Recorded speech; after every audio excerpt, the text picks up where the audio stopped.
ઘણા બધા મોંઘા તેલ અને શેમ્પૂ વાપરે છતાં પણ તમારા વાળ ખરે છે, તો એના માટે અંદરથી પોષણ જરૂરી છે અને કુદરતી તેલનો ઉપયોગ જરૂરી છે.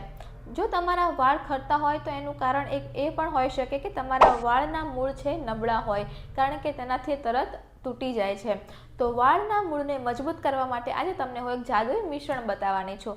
તો એના માટે તમારે નાળિયેરનું તેલ લેવાનું છે, મતલબ કોપરેલ તેલ લેવાનું છે. તેની અંદર કઢી પત્તા એટલે કે મીઠો લીમડો 5 થી 6 પત્તા નાખવાના છે અને 1 ચમચી મેથી દાણા નાખવાના છે.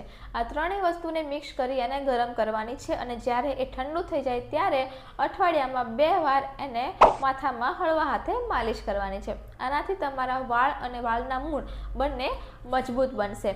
તો આ વિડીયો એ લોકોને શેર કરો જે સતત વાળ ખરવાની ફરિયાદ કરતા હોય છે. તો જો માહિતી ગમી હોય તો વિડીયોને લાઇક એન્ડ શેર કરો અને અમારી ચેનલને સબસ્ક્રાઈબ કરો. Thank you.